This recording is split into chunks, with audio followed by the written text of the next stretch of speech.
ക്ഷമയാണ് ഏറ്റവും നല്ല ആയുധം. ഏറ്റവും വലിയ പ്രതികാരം മൗനവും. കേൾക്കുമ്പോൾ ലളിതമെന്ന് തോന്നാമെങ്കിലും ഈ വാക്കുകൾക്ക് നിങ്ങളുടെ ജീവിതത്തെ മാറ്റിമറിക്കാൻ കഴിയും. തിടുക്കപ്പെട്ടുള്ള വാക്കുകളോ പ്രവൃത്തികളോ ഒരു പ്രശ്നത്തെയും പരിഹരിച്ചിട്ടില്ല. നിശബ്ദത എങ്ങനെയാണ് നിങ്ങളുടെ ഏറ്റവും ശക്തമായ ആയുധമായി മാറുന്നത് എന്ന് നോക്കാം. ചില അവസരങ്ങളിൽ മൗനം സംസാരത്തേക്കാൾ മൂർച്ചയേറിയ ആയുധമാണ്. പുഞ്ചിരി പല പ്രശ്നങ്ങളും പരിഹരിക്കാനുള്ള വഴിയാണ്. അതുപോലെ നിശബ്ദതയാണ് പല പ്രശ്നങ്ങളും ഒഴിവാക്കാനുള്ള വഴി. തിടുക്കപ്പെട്ട് സംസാരിക്കുന്നതിലൂടെയാണ് പല തെറ്റിദ്ധാരണകളും ഉണ്ടാകുന്നത്. കൂടുതൽ കേൾക്കുമ്പോൾ കാര്യങ്ങൾ കൂടുതൽ വ്യക്തമായി മനസ്സിലാക്കാനും തീരുമാനങ്ങൾ എടുക്കാനും സാധിക്കും.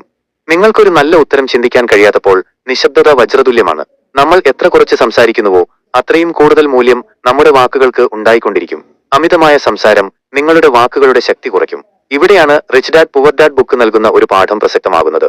നമ്മുടെ തലച്ചോറിനുള്ളിൽ എന്തു നിറയ്ക്കണം എന്ന കാര്യത്തിലും നമുക്ക് തിരഞ്ഞെടുക്കാനുണ്ട്. അതിനാൽ ശ്രദ്ധിക്കുക എന്നതിനാണ് സംസാരിക്കുക എന്നതിനേക്കാൾ കൂടുതൽ പ്രാധാന്യം. തിങ്ക് ആൻഡ് ഗ്രോ റിച്ച് എന്ന പുസ്തകം പറയുന്നത് നിങ്ങൾ നിങ്ങളുടെ കണ്ണും കാതും തുറന്നു വെക്കുക, വായ അടച്ചുപിടിക്കുക. അങ്ങനെയായാലേ പെട്ടെന്ന് തീരുമാനത്തിലെത്തുക എന്നത് ഒരു സ്വഭാവമാക്കാൻ നിങ്ങൾക്കാകൂ. വളരെയധികം സംസാരിക്കുന്നവർ വളരെ കുറച്ചേ പ്രവർത്തിക്കുകയുള്ളൂ. നല്ല അറിവുള്ള ഒരാൾക്ക് മുന്നിൽ സംസാരിക്കുമ്പോൾ നിങ്ങൾ നിങ്ങളുടെ ചിന്തകളാണ് പ്രകടിപ്പിക്കുന്നത്.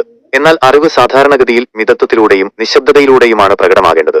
അതിനാൽ ആദ്യ തീരുമാനങ്ങളിൽ ഒന്ന് വായ അടച്ചുപിടിക്കാനും കണ്ണും കാതും തുറന്നു പിടിക്കാനുമാകണം. ചില സാഹചര്യങ്ങളിൽ മൗനം നല്ലതാണ്. അത് നിങ്ങളുടെ ബുദ്ധിയെ സംരക്ഷിക്കുകയും നിങ്ങളുടെ വികാരങ്ങളെ നിയന്ത്രിക്കാൻ സഹായിക്കുകയും ചെയ്യുന്നു. ഒരു പ്രശ്നത്തിൽ നിങ്ങൾ മൗനം പാലിക്കുമ്പോൾ നിങ്ങൾ യഥാർത്ഥത്തിൽ നിങ്ങളുടെ സമാധാനമാണ് തിരഞ്ഞെടുക്കുന്നത്. താഴെ കമന്റ് ബോക്സിൽ നിങ്ങളുടെ ചിന്തകൾ പങ്കുവയ്ക്കുക. ഈ വീഡിയോ ഇഷ്ടമായെങ്കിൽ ലൈക്ക് ചെയ്യുക. തുടർന്നും ഇത്തരം അറിവുകൾക്കായി ചാനൽ സബ്സ്ക്രൈബ് ചെയ്യുക.